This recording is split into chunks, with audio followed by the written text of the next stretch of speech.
cheating on the kickoff. I love the speed flip. This is going to come back. I like corner boost here. Whoa. So was this a mistake turning the wrong way? So I always turn outwards. Here. Yeah, I always turn like outwards here. Okay. I'm really scared of a shot. I'm turning in. Okay. Because if this was on target, you're scored on. Yeah. You put it behind you, which is fine. All right, this 50 is fine. Whoa, okay, so this is a little crazy. So this ball gets behind you. Freeze. Yes, your teammate kind of has... He has ball. He's got 0 boost. He's turning in. The ball is bouncing middle. Look from his POV. Like, he could easily get beat by this guy. And we're going this way. So, freeze. Let's watch this play back. I'm going to let it go one full time. And I'm going to propose a different option. So, boom. Ball gets it over there. Freeze. You're deciding to go this way. What's an alternative? Take that like left mid pad that's like right there, and then just rotate back behind the play. Yeah, option B is much better than option A. Does that make sense? Everybody clear on that? So I went for that mid pad there to make sure, like when they rotated back up, because I had faith in my teammate. When they rotated back up, they wouldn't be able to get that pad there. Okay, that's fair. So if you know your teammate is 100% beating, they're just not even playing this pad. I don't know. This pad just is not worth it. If you know your teammate is beating, then we play for kill. Going for mid pad doesn't make sense to me. I would stick to principles on this. Maybe it's an exception, but really just stick to principles. You're beat. They're pressuring you. Get back post. Yeah. All day, all day. All right, we're going to take this ball back. Ooh, this is a little crazy. Is this going to work? Okay, this almost works. This is kind of crazy to me. So my instinct was after this play happens, what did I say out loud? Did you hear what I said? If not, no. We can do it. Like, it's crazy? Okay, then what we could do, maybe I said it in my head. And then what we can do is a guess here. We'll give you guys some options. Or bring it back. You said that. Yeah, exactly. That was going to be the answer. So there are 2 options here. Intuitively, Aleuki, I understand why. Like, you're like, I have mechanics. I can power slide catch this. But based on the information here, I don't like turning this ball into this guy who's got 100 boost coming at me. And can I use a different color here? Is this easier to see, guys? What's easiest to see? Green? I'd say the pink's really easy to see. Pinks. Yeah, like, do you get what I mean? Like, what, like... Yeah, by the time you turn this ball here... no opponent who's going to be able to challenge me. Yeah, I don't understand why he doesn't just take this ball off your nose. He, like, kind of turned away.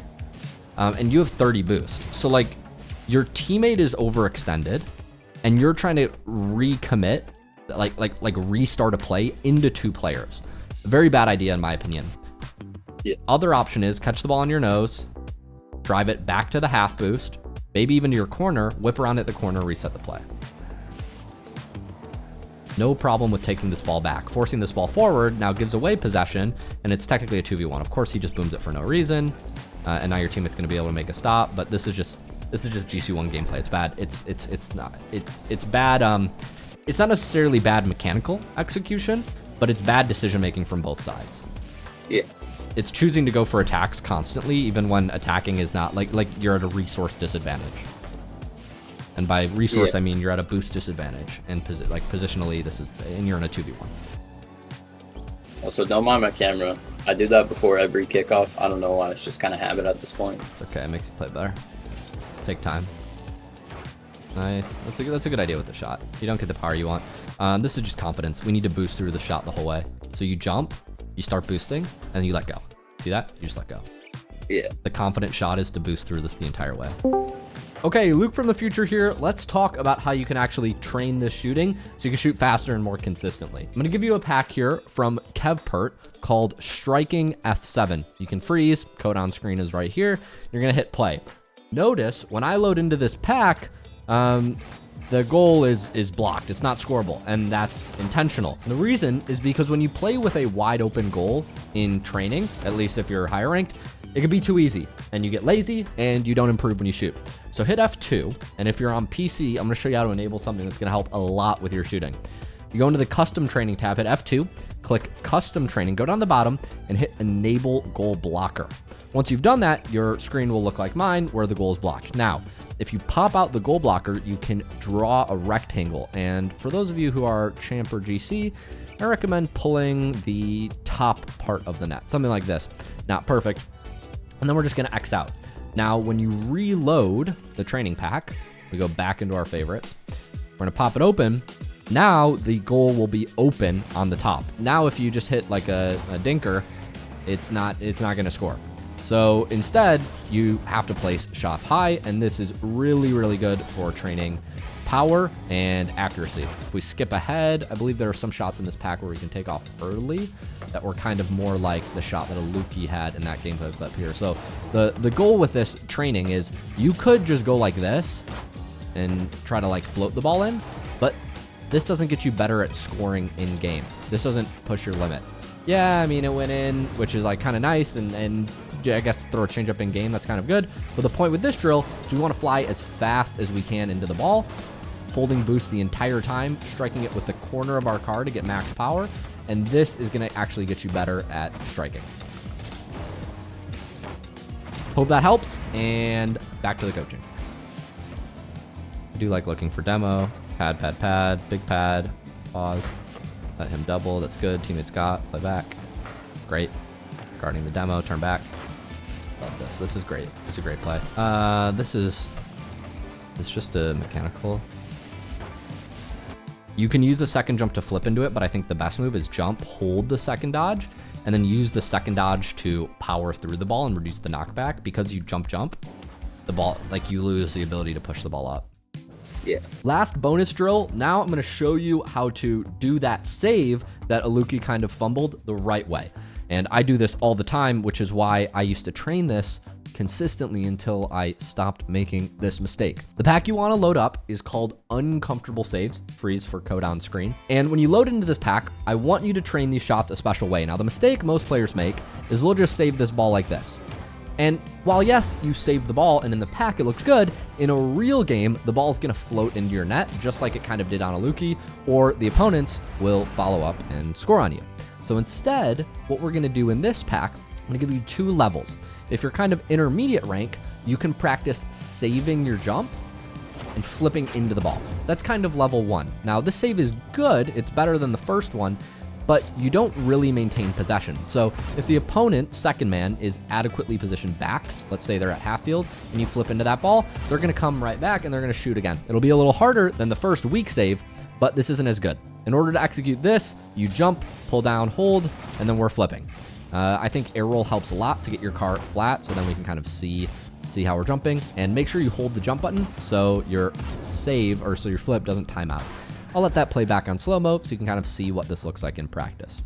We're gonna hold jump. I'm gonna press my air roll left button, which is my square, and that's kind of level 1. Now, level 2 of this is, instead of flipping into the ball, and this is especially useful if there's a second defender back, we're gonna save our second dodge and use it to do a neutral jump. I'll let that play back, so it's an empty jump, in other words. And what this is gonna do is it's gonna allow you to stay near the ball. So as you can see, I'm saving, I'm clicking that extra jump, and that allows me to power through so my car doesn't fall down. Now, on a different shot like this, you can kind of see what I mean. If we jump into it, we kind of recover and maintain our momentum, as opposed to falling off like you did in the clip with Aleuki. If you just double jump and then fly up, you're gonna have to use more boost, and you're gonna lose the ball. You're gonna hit it more heavy. So if we take some of these shots again, let me find a good one to show you guys. I think this one's a great example. If you jump, you kind of just fall into the ball, and the ball will the ball will overpower you. But if you save that second dodge, you can get a little bit of a recovery boost. Excuse me, I flipped forward. You can get a little bit of a recovery boost, and now we're staying with the ball and we're flying after it.